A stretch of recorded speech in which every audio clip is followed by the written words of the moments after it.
का हमारे YouTube channel विनटेक्स consultancy में फिर से स्वागत है। आज हम बात करेंगे इनकम टैक्स में एक न्यू अपडेट की। ये देखिए, तो फ्रेंड्स एक नया टैक्स प्रोविज़न इंसर्ट कर दिया गया है, नोटिफाई कर दिया गया है एज अ फाइनेंस एक्ट 2022। तो फ्रेंड्स ये बहुत इम्पोर्टेंट होने वाला है। जो ऐसे बिजनेसमैन जो कि जिन्हें इंसेंटिव या ट्रिप्स या ऐसे बेनिफिट्स मिलते हैं कंपनी की तरफ से, जो इन्हें टारगेट अचीव करने के बाद दिया जाता है। तो फ्रेंड्स ये है सेक्शन 194 कैपिटल आर, जो कि नोटिफाई कर दिया जाएगा 1 जुलाई 2022 से onwards.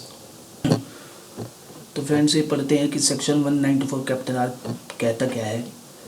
Any person responsible for providing to a resident any benefit for perquisite whether convertible into money or not arising from business or the exercise of profession by such resident shall before providing such benefit or perquisite as the case may be to such resident ensure that tax has been deducted in respect of such benefit or perquisite at the rate of 10% of the value or aggregate of value of such benefit or perquisite।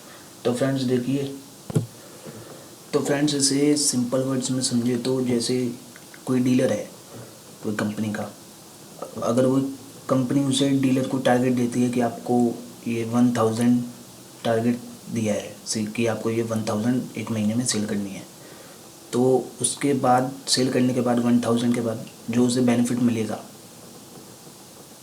जैसे foreign trip या कोई और benefit, तो friends या तो कोई benefit हो या इंसेंटिव हो। अब इसमें या बेनिफिट या तो मॉनेटरी भी हो सकता है और नॉन मॉनेटरी भी हो सकता है। अब तो इस पे ये 194 आर सेक्शन ये उस बेनिफिट पे लगेगा। ये सेक्शन 194 आर अगर वो मॉनेटरी है तो लगेगा ही, अगर नॉन मॉनेटरी है तो उसकी जो मनी में कैलकुलेशन वैल्यू है उस पर ये सेक्शन लगेगा। तो फ्रेंड्स इसमें जो मॉनेटरी बेनिफिट होंगे उसमें तो डायरेक्ट ही लग जाएगा। अगर आपकी कोई नॉन मॉनेटरी इंसेंटिव है या बेनिफिट जैसे ट्रिप, तो आपका जो ट्रिप का जो खर्चा है, जो एक्सपेंस हुए हैं, उसकी जो वैल्यू है उस पर ये 194 सेक्शन लगेगा। जैसे आपने कोई ट्रिप करी फॉरेन की, तो उस पर उसके खर्चे पर ये सेक्शन अप्लाई होगा। मतलब आपकी कंपनी 194 आर के सेक्शन के तहत TDS काटेगी, तो आपको ये इंसेंटिव भी अपने इनकम टैक्स रिटर्न में दिखाना होगा, जो कि पहले नहीं दिखाते थे। तो फ्रेंड्स आपकी जो इनकम है वो इंक्रीज़ हो जाएगी और आप अपने इस इंसेंटिव को हाइड नहीं कर पाएंगे, क्योंकि आपकी कंपनी इस इंसेंटिव पे TDS काटेगी। तो आपको अपनी इनकम में ये इंसेंटिव या बेनिफिट जिस भी टर्म में है, नॉन मॉनेटरी या मॉनेटरी, इसको आपको दिखाना होगा। ये देखिए फ्रेंड्स आगे क्या बोल रहा है। Provided that in a case where the benefit और perquisite as the case may be is wholly in kind और partly in cash and partly in kind but such part in cash is not sufficient. मतलब कुछ आपका benefit cash में है and कुछ non monetary. तो to meet the liability of deduction of tax in respect of whole of such benefit or perquisite, the person responsible for providing such benefit or perquisites shall before releasing the benefit or perquisite ensure the tax has been paid in respect of the benefit or perquisite। तो friend तो इसमें बोल रहा है कि जो पैसे देने वाली कंपनी है उसकी जिम्मेदारी होगी कि वो इस सेक्शन के तहत TDS काट के जमा कराए, ताकि जिसको ये बेनिफिट मिल रहा है वो अपनी इनकम हाइड ना कर पाए और दिखा सके।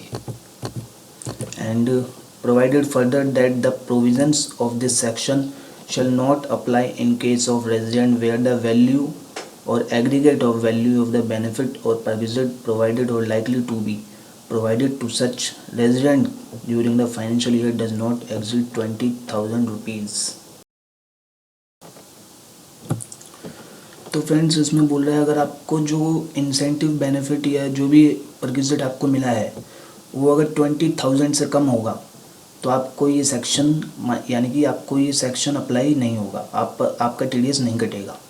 और किस सिचुएशन में नहीं लगेगा वो देखो, provided also that the provisions of this section shall not apply to person being an individual और Hindu undivided family whose total sales gross receipts or turnover does not exceed 1 crore rupees in case of business या 50 lakh rupees in case of profession during the financial year immediately preceding the financial year in which such benefit or provision as the case may be is provided by such person। तो friends, business के case में अगर turnover 1 crore है और profession के case में 50 लैक्स है तो आपके ऊपर ये सेक्शन नहीं लगेगा। during the financial year immediately preceding the financial year in which such benefit या provision as the case may be provided by such person। यानी कि टर्नओवर 1 करोड़ की लिमिट है बिजनेस के लिए और प्रोफेशन के लिए 50 लैक्स की, तो आप इस सेक्शन से बच जाएंगे। एंड इफ़ एनी डिफ़िकल्ट, आपको इस सेक्शन को लगाने में कोई डिफ़िकल्टी आती है तो आपको जल्दी सर्कुलर आएगा, जून या जुलाई में आपको देखने को मिलेगा। तो फ्रेंड्स, ये सेक्शन 194 कैपिटल R 1 जुलाई 2022 से इफ़ेक्टिव होने वाला है। तो अब आपको इनकम टैक्स रिटर्न फाइल करने के लिए अपनी इनकम, ऐसी कोई इनकम जो बेनिफिट या इंसेंटिव की है वो दिखानी है नहीं, उसके बारे में आपको 10 बार सोचना पड़ेगा। तो ये इम्पोर्टेंट वीडियो है एंड ये सेक्शन भी इम्पोर्टेंट है, तो वीडियो को जरूर देखें, कमेंट सेक्शन में बताएं हमारी वीडियो कैसी लगी, चैनल को सब्सक्राइब करें। Thank you for watching my video.